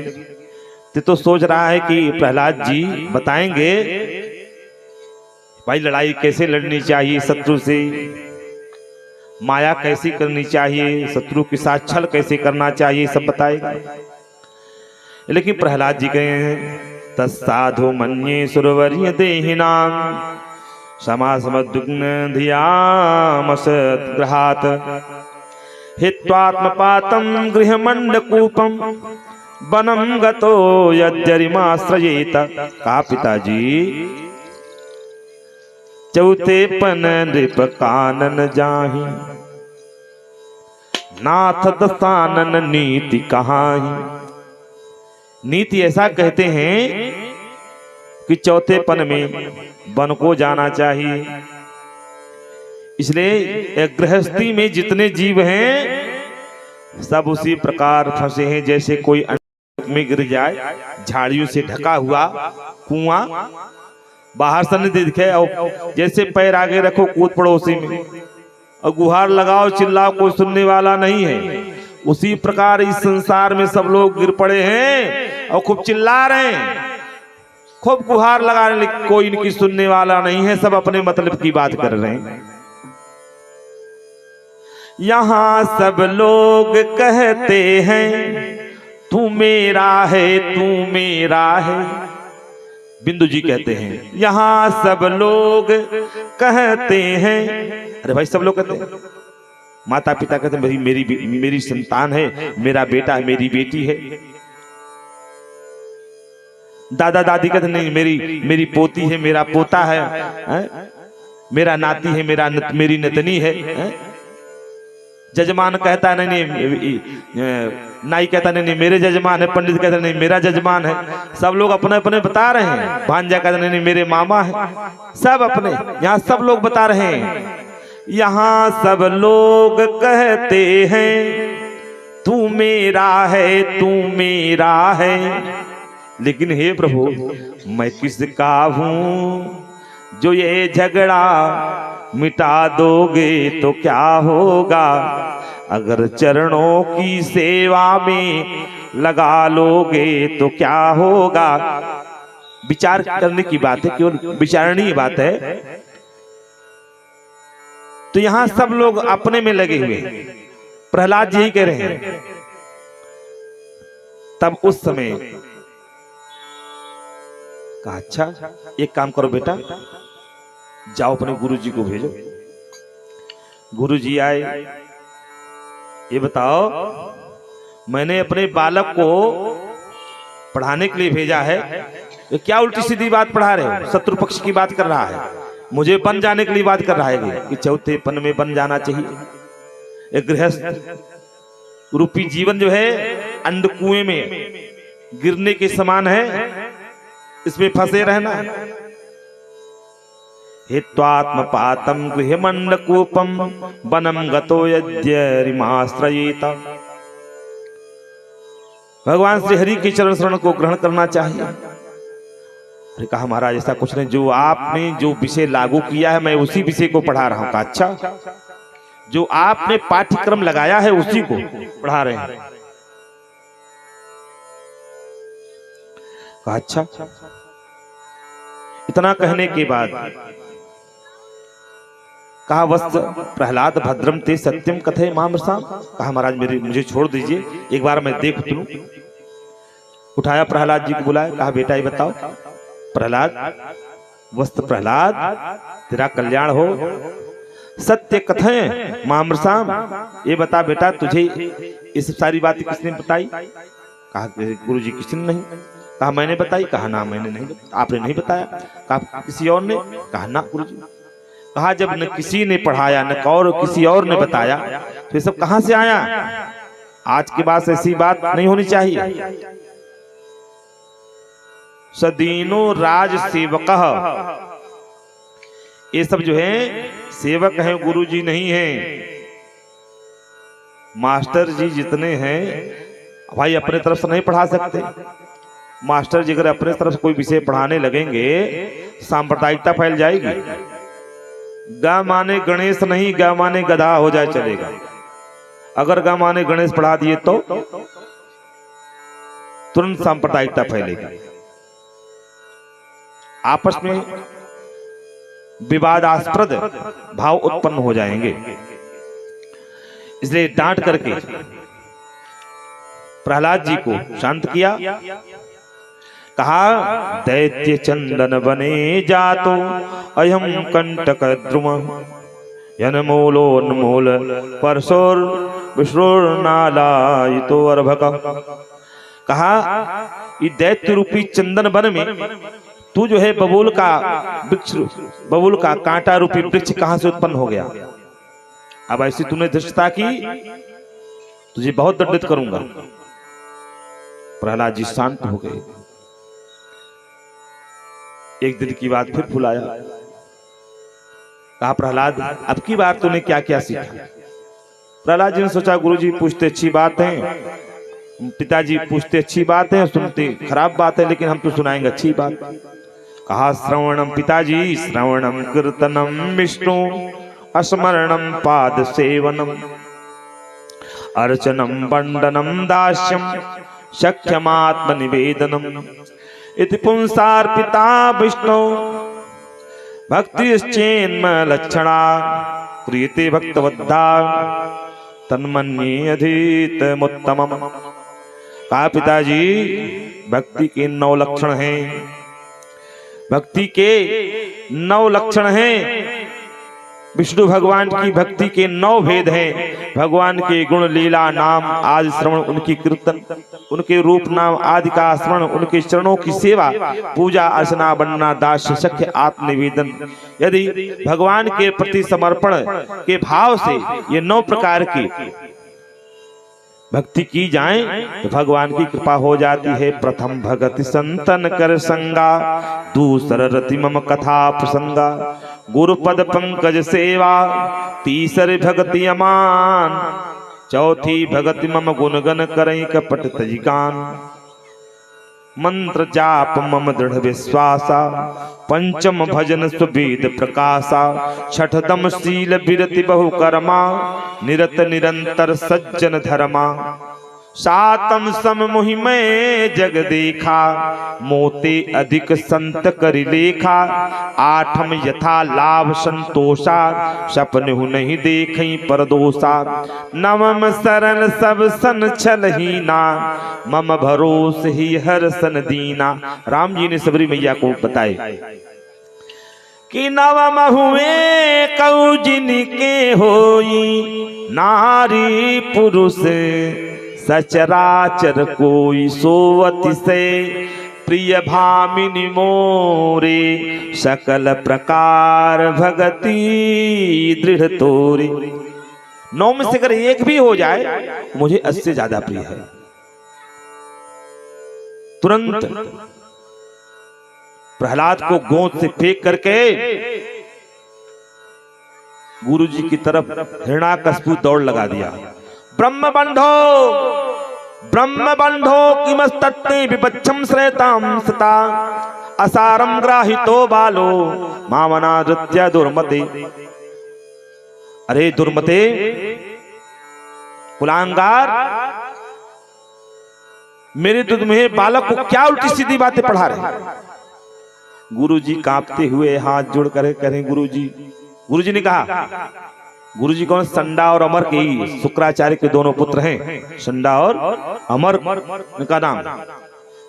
ये हाथ जोड़ करके हिरण्याकश्यप के समक्ष खड़े, कहा महाराज न मत प्रणीतम न पर प्रणीतम, न मैंने पढ़ाया और न किसी और ने पढ़ाया। न मत प्रणीतम न पर प्रणीतम, सुतो वदत्ये तव इंद्र शत्रु। हे इंद्र के शत्रु, हे इंद्र के शत्रु, महाराज न मैंने पढ़ाया न किसी और ने पढ़ाया। कहा फिर कहा नैसर्ग कीयम मतिरस्य राजन, ये नैसर्गिक गुण है इसके अंदर, ये नैसर्गिक मति है। जो कुछ बोल रहा है ये प्राकृतिक प्रदत्त इसके अंदर सब गुण है। नैसर्ग कीयम मतिरस्य राजन नियच्छ मन्युम कददा अस्मान। मैं सत्य कह रहा हूं, मेरी बात मानिए। प्रहलाद जी को कृष्ण रूपी ग्रह ने ऐसा ग्रस लिया है, प्रहलाद जी चाहने के बाद भी नहीं छूट सकते। ये कृष्ण रूपी ग्रह जिसको लग जाए, जिसको लगता है फिर वो निकल नहीं पाता है। सोई जाने ही जी देव जनाई, जानत तुम्हें ही होई जाई। अब इधर जो है हिरण्याकशिपु ने तमाम उपक्रम किया। हिरण्याकशिपु ने सोचा आखिर प्रहलाद मेरा ही पुत्र है, लेकिन अगर इसके द्वारा पूरे राज्य में अगर इस प्रकार की बातें फैलेंगी तो मेरे लिए घातक, मेरा राज्य शासन करना दुस्तर हो जाएगा। अरे अपना अंग खराब हो जाता है तो डॉक्टर के यहाँ जाने के बाद देखते गए कटवा दिया जाता है। ये प्रहलाद अपना ही बेटा है, लेकिन अब इसके द्वारा अगर राज्य में अगर कुरीतियां हो रही हैं, इसे रखना ठीक, इसे मरवा देना चाहिए। मारने का तमाम उपक्रम किया, तमाम उपाय किया। जल में फेंकवाया, हाथी से कुचलवाया, अग्नि में जलवाया, विष दिया, क्या क्या नहीं किया, सब कुछ किया। लेकिन ठाकुर जी जिसके ऊपर है, जाके संगे के सो ताको कौन कले से।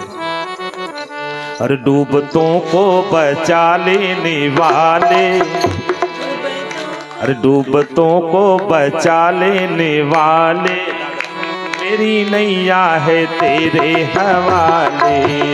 डूबतों को बचा लेने वाले, मेरी नैया है तेरे हवाले। डूबतों को बचा लेने वाले, मेरी नैया है तेरे हवाले। डूबतों को बचा लेने वाले, मेरी नैया है तेरे हवाले। जिस समय तू बचाने पे आए, आग में भी बचा कर दिखाए। जिस समय तू बचाने पे आए, जिस समय तू बचाने पे आए, आग में भी बचा कर दिखाए। जिस समय तू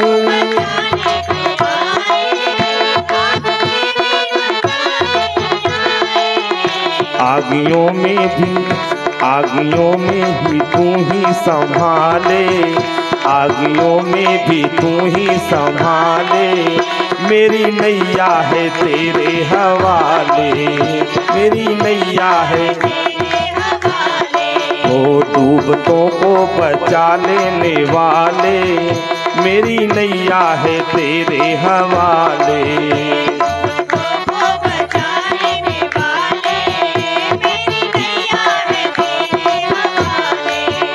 जिस समय तू बचाने पे आए, जिस समय तू बचाने पे आए, आग में भी बचा कर दिखाए। जिस समय तू बचाने पे आए, आग में भी बचा कर दिखाए। आगियों में भी तू ही संभाले, आगियों में भी तू ही संभाले। मेरी नैया है तेरे हवाले, मेरी नैया है तेरे हवाले।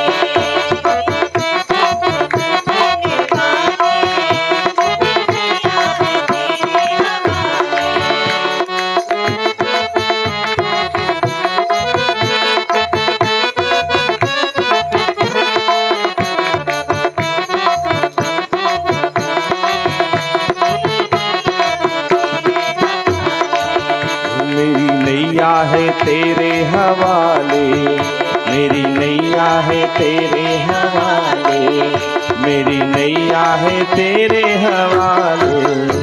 बोले भक्तवत्सल भगवान की। अंत में देखा प्रहलाद जी चुनौती पे चुनौती देते जा रहे हैं, और ऐसे में है व्याकुल होकर के तुरंत कहा अब तो मैं प्रहलाद को मार ही डालूंगा। और जैसे यह विचार बनाया, भरी सभा लगी थी, उस सभा के मध्य हिरण्याकशिपु आया और कहा ये बता। और उससे प्रहलाद जी बढ़िया बंसी से नाच रहे हैं, गा रहे हैं, भगवान का कीर्तन गा रहे हैं। यह आकर के कहा ये बता,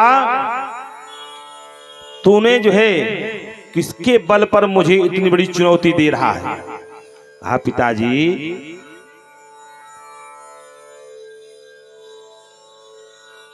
जिसके बल से ब्रह्मा जी सृष्टि को रचते हैं, जिन्होंने आपको रचा है, जिनके बल को प्राप्त कर बड़े बड़े बलवान, बड़े बड़े यशस्वी, बड़े बड़े कीर्तिमान अपने आप को महाबलशाली, महायोद्धा समझते हैं, जिनकी कृपा का थोड़ा सा लेस मात्र आप बल पराक्रम पा करके बार बार चुनौती दे रहे हैं, मैं उन्हीं की कृपा पर आपको ये चुनौती दे रहा हूं। कहा तो फिर तेरा भगवान है कहां? कहा वो कहां नहीं है ये बताइए। कहा इस खम्भे में। प्रहलाद जी ने कहा हां, स्तंभम तताडाति बलम स्वमुष्टिना। देखा, कहा इस खम्भे में, तुरंत कूद करके बड़े जोर से मुष्टिका प्रहार किया। और बड़े जोर से जब मुष्टिका प्रहार किया तो मुष्टिका प्रहार होते ही वहां से बड़ी भयंकर गर्जना हुई। गगड़े गड़े गड़ानो, खम्भ फाट्यो चरचरानो, निकिस्यो नर नाहर को रूपयति भयानक है।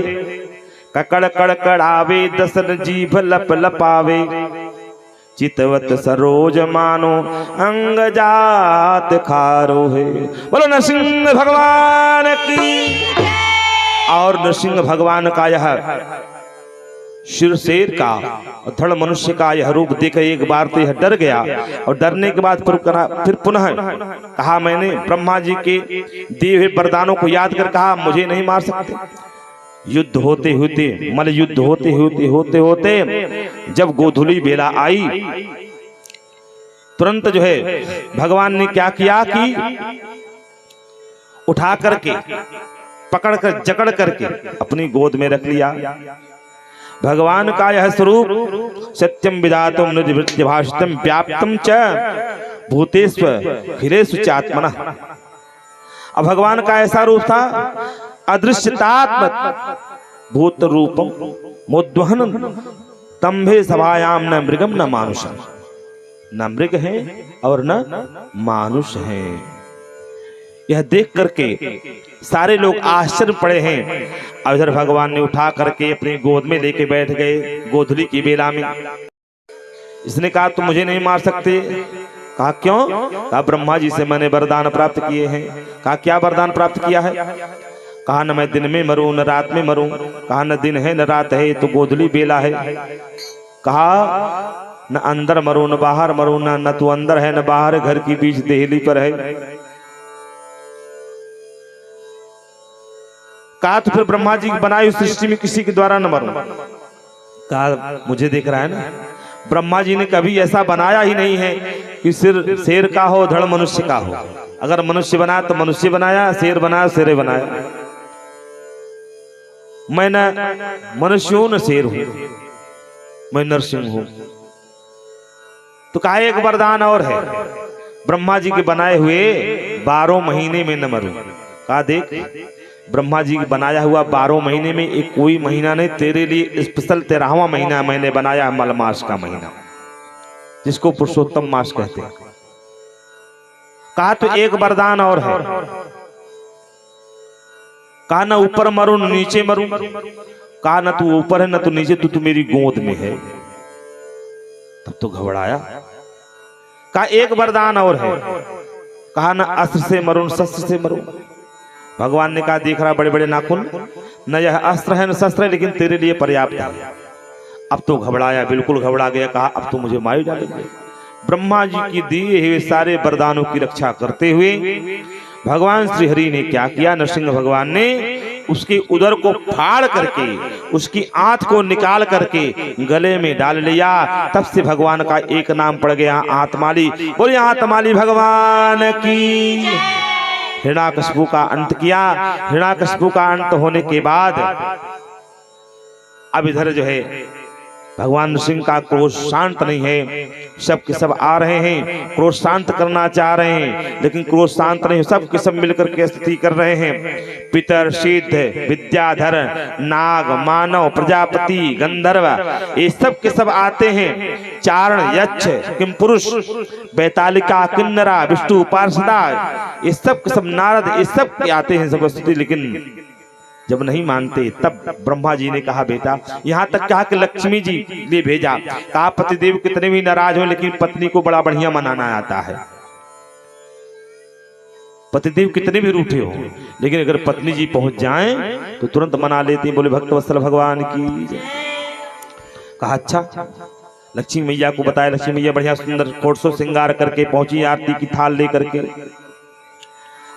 चरण की, घुटने की, कमर की, नाभि की, वक्षस्थल की, और जैसे मुखमंडल की भगवान ने आंख निकाल कर बड़े जोर से मोह पाए, हो देखिया, देखो पता लगा हाय मैया, हाय दैया की थाली फेंके भगी। अब क्या करे ब्रह्मा जी, सारे देवता निराश। कहा अब ऐसे इनका कैसे क्रोध शांत हो। ब्रह्मा जी ने कहा प्रहलाद को ही भेजना पड़ेगा।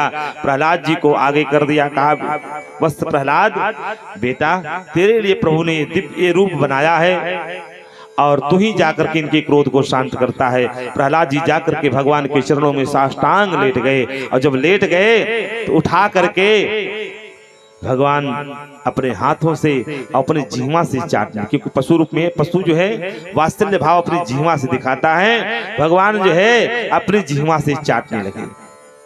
चाट करके वात्सल्य दिखा रहे हैं। और भगवान कहते हैं बेटा तू डरा क्यों नहीं। कहा अपने पिता से कौन डरता है। शेर का बच्चा जो है शेर से कभी नहीं डरता, उसके सिर पे जाके बैठ जाता है। मैं तो आपका पुत्र हूं। कहा बेटा तेरे ऊपर इतने अत्याचार हुए, आने मैंने बहुत विलंब कर दिया, मुझे क्षमा कर दे। आज पहली बार भक्त से भगवान को क्षमा याचना करते देखा गया, लेकिन भक्त ही क्षमा याचना मांगता है।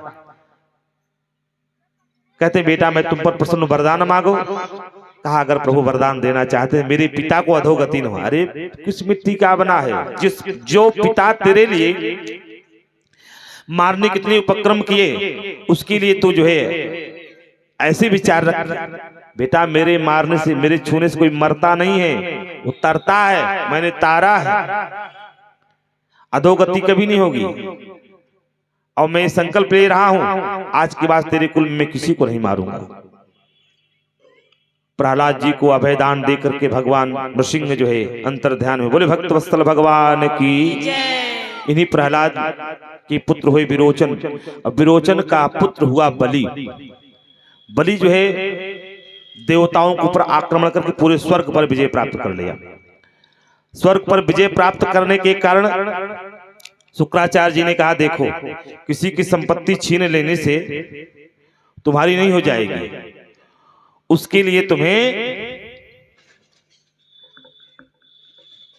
अश्वमेध यज्ञ करना पड़ेगा। 100 अश्वमेध यज्ञ करोगे तब तुम जाकर के इंद्र पद को प्राप्त करोगे, उस गद्दी के अधिकारी बनोगे। इस समय तुम त्रिलोक विजयी हो, पूरा त्रिलोक तुम्हारे हाथ में है। यज्ञ करो, जो भी याचक आओ उसे अयाचक बना करके भेजो। राजा बलि ने शुक्राचार्य जी के कहने पर यज्ञ करना प्रारंभ किया। इधर देवताओं को जितर तितर भागते देख माता अदिति ने कश्यप ऋषि से ये जो है पयोव्रत का उपदेश प्राप्त कर पयोव्रत किया। वामन भगवान का प्रादुर्भाव हुआ। बोले भक्तवत्सल भगवान की। वामन भगवान का प्रादुर्भाव हुआ। यही वामन भगवान का जब यज्ञोपवीत संस्कार हुआ तो उस समय भगवान बटुक रूप में गए, सबसे भिक्षा की याचना करते हुए गुरु जी के लिए। सब लोगों ने अलग अलग भिक्षा दिया, लेकिन जब इंद्र के पास गए तो इनका मन गिरा हुआ था। भगवान ने पूछा इनका मन क्यों गिरा हुआ है। कहा बस मन गिरने का कारण एक है, इनकी सारी संपत्ति छीन लिया है राजा बलि ने। कहा अच्छा, तो पहले मैं इनकी संपत्ति वापस करूंगा तब मैं इनसे भिक्षा लूंगा। वामन भगवान वैसे ही पहुंच गए हैं। वामन भगवान जब राजा बलि की यज्ञशाला में पहुंचे हैं, पहुंचने के बाद सेवकों से बताए सेवक कह रहे हैं महाराज क्या चाहिए आपको, हम सब दे देंगे। कहा नहीं, मुझे केवल पहले राजा से मिलवाओ। बहुत जिद किया। तो राजा बलि के यहाँ जब पहुंचे हैं तो राजा बलि यहाँ पहुंचने के बाद राजा बलि ने देखा, कहा महाराज आइए, स्वागत है आपका। तम बटुम वामनम दृष्ट्वा मोदमाना महर्षयः कर्माणि कारयामाशु पुरस्कृत्य प्रजापति। आइए, भगवान वामन ब्रह्मचारी के रूप में देखकर महर्षियों का बड़ा आनंद हुआ। कहा जय हो महाराज पधारी, स्वागत है बलि की यज्ञशाला में, मैं आपकी क्या सेवा करूं। कहा बस 3 पग भूमि मुझे दे दो। 3 पग भूमि महाराज, आप मेरी दान वीरता पर क्यों कलंक कर रहे हो। अरे आप महाराज कुछ और मांग, अरे आप मुझे एक आध लोक भी मांगे तो मैं दे दूंगा। कहा नहीं, मुझे केवल 3 पग दे दो बस। बहुत जिद किया। जिद पर शुक्राचार्य ने विचार किया कि आखिर में कौन है जो इतनी जिद कर रहा है। ध्यान लगा के देखा तो साक्षात भगवान श्री हरि विष्णु दिखाई दिए। बलि को एकांत बुला कर, अरे बलि सुन रहे हो, ये न वामन है न तिरपन है, ये साक्षात छलिया विष्णु है, देवताओं का कार्य सिद्ध करने के लिए आया। बोले भक्तवत्सल भगवान की जय। कहा अच्छा। बलि ने कहा देखो अब जो भी हो, शुक्राचार्य जी तो मना कर रहे हैं किसको मत देना, लेकिन बलि ने कहा आज जो सबको देता है वो मेरे पास अगर लेने के लिए आया है तो मैं अपनी दान वीरता पर प्रश्न चिन्ह नहीं लगाऊंगा, मैं दे दूंगा। गुरु बलि तजु, गुरु का परित्याग कर दिया। और राजा बलि ने तत्क्षण उसी समय वामन भगवान को संकल्प किया 3 पग भूमि। और शुक्राचार्य जी उसमें भी रोक रहे थे, ये गुरु का कर्तव्य है, अपने शिष्य का अहित न हो ऐसा करना चाहिए। और शिष्य जब नहीं माने कर दिए, अंत में गुरु बिचारे के ऊपर कितनी बड़ी भयंकर विपत्ति आई कि काखई चली गई। बोले भक्तवत्सल भगवान की। कमंडल में जाकर टोटिया में बैठे थे, भगवान जल गिरा, जल नहीं गिर रहा तो क्या किए, कोई कुसा का जो जड़ वाला भाग जब उसमें नली में जब डाले तो पता लगा एक आंख गायब हो गई। लेत देत मां बरजे जोई शुक्र आंख वृथा में खोई। कोई दे रहा है तो उसमें अगर कोई कहता है अरे काहे कितना दे रहे हो, यह भी दोष है। उसकी इच्छा है, देना चाहिए। और दान करने की अगर इच्छा जगे तो बिल्कुल नहीं सोचना चाहिए, तुरंत दान कर देना चाहिए। इस हाथ का लिया हुआ पता लगा, इस हाथ में आते आते पता लगा हो सकता भाव बदल जाए, तो जिस हाथ में जो रहे उसी हाथ से दान कर देना चाहिए। अगर दान की भावना अगर जगी है तो भाव बदलते देर नहीं लगता है। राजा बलि ने तत्क्षण उसी समय कहा इसी समय मैं दान करूंगा। कहा महाराज संकल्प पढ़ो। वामन भगवान संकल्प पढ़े। कहा जल जैसे गिराए, कहा बलि बताओ कहां से नापूं। कहा महाराज पूरा त्रिलोक अपना है, जहां से इच्छा हो तहां से नापो। भगवान ने क्या किया कि दाहिना चरण महा आकाश नाप लिया, भेदन किया, जल टपकने लगा। तो ब्रह्मा जी ने भगवान के नाखून से, नख से, दाहिने चरण के नख से स्पर्श होने के कारण जल टपक रहा था ब्रह्मांड से, वही जल धुल करके अपने कमंडल में रखा। भगीरथ जी की तपस्या पर प्रसन्न होकर के उनके पूर्वजों की उद्धार हेतु उन गंगा जी को जब छोड़ा है अपने कमंडलों से, ब्रह्मा जी ने शंकर जी की जटाओं में 1 वर्ष तक विचरण करते रहे। भगवान शंकर 1 वर्ष के बाद अपनी जटा को जब निचोड़े हैं तो 1 बूंद निकला है। 1 बूंद का 4 भाग हुआ है। उस 4 भाग में क्रमशः उनका नाम चक्षु, भद्रा, सीता और अलकनंदा। तो अलकनंदा भागीरथी गंगा जो आई हैं, वहां गोमुख गंगोत्री से होते हुए ऋषिकेश हरिद्वार होते सीधे यहाँ कानपुर होते हुए सीधे पहुंच गई, तीर्थराज प्रयाग होते हुए सीधे पहुंच गई, वहां वाराणसी होते गंगा सागर पहुंची। महाराज सागर के 60,000 पुत्रों को जो भस्मीभूत हुए थे, महाराज कपिल भगवान के श्राप से जो भस्मीभूत हुए, उनके उद्धार के लिए वहां पे पहुंची। सबको जो है पुनः दिव्यता प्रदान की। बोले भक्तवत्सल भगवान की। तो यही प्रकार सुरसरी वहीं आई। और इधर जो है बाएं चरण से भगवान ने अतल बितल सुतल तलातल सातल पाताल महापाताल को नाप लिया भगवान ने, 7 नीचे 7 ऊपर। और नापने के बाद कहा बलि बताओ दुइये चरण में तुम्हारा मैंने तीनों लोक ले लिया, बताओ तीसरा चरण कहाँ रखूं, क्योंकि तूने 3 चरण भूमि देने का जो है संकल्प लिया है। एक बार तो बलि शांत हो गई, कुछ नहीं कह पा रहे हैं। भगवान ने तुरंत अपने पार्षदों से कहा पकड़ के बांध दो, गरुड़ से कहा गरुड़ बांध दे। बलि के अनुयायियों ने शूल पास और ये सब लेकर के पट सब दौड़े। बलि ने कहा ना, इसमें कुछ मत करो, मेरे प्रति जो मेरी स्थिति से विपरीत है। राजा बलि ने कहा भगवान ये बताइए दान लेने वाला बड़ा होता है दान देने वाला? कहा नहीं, दान देने वाला बड़ा होता है, क्योंकि उसका हाथ ऐसे रहता है। प्रभु से यही प्रार्थना की, प्रभु मेरा हाथ ऐसे रहे, ऐसा ना हो, इतनी कृपा बनाए रखिए। साईं प्रभु जी इतना दीजिए जामे कुटुंब समाए, इतना भी धन मत दीजिए जिसे पूरा परिवार बहुरा जाए, अनापसना उल्टा सीधा काम करने लगे। प्रभु जी इतना दीजिए जामे कुटुंब समाए, हम भी भूखा ना रहे, एक अतिथि न भूखा जाए, सियावर रामचंद्र की बोले भक्तवत्सल भगवान की। राजा बलि ने कहा प्रभु आपने अभी मेरी संपत्ति नापी है, अभी मैं खड़ा हूं दान देने वाला, ये तीसरा चरण मेरे ऊपर रख करके आप कृपा प्रदान करो। भगवान ने तीसरा चरण रख करके बलि का संकल्प पूर्ण किया। बोले भक्तवत्सल भगवान की। और भगवान ने सुतल लोक का राजा बनाया राजा बलि को। बामन द्वार का वो महल है, कहा स्वर्ग जैसी सारी व्यवस्था है, अगले मनवंतर में तुम इंद्र बनोगे। इस समय इंद्र कौन है? इस समय जो इंद्र है सची और पुरंदन, सची उनकी पत्नी है, पुरंदन इंद्र है इस समय। तो नाम स्मरण करते वक्त सची पुरंदराभ्याम नमः कहा जाता है, वाणी हिरण गर्भाभ्याम नमः। तो इस प्रकार राजा बलि का संकल्प पूर्ण हुआ। बोले भक्तवत्सल भगवान की। और सत्यव्रत महाराज सत्यव्रत को भगवान ने दर्शन देकर के मत्स्य अवतार में उनके शंका का समाधान किया। और आइए भगवान नाम संकीर्तन गाए, इसके बाद फिर जो है कथा क्रम में आगे बढ़ते हैं। भगवान के आज जन्म की कथा है और हम भी जल्दी जल्दी चली रहे हैं। जय राधा माधव जय कुंज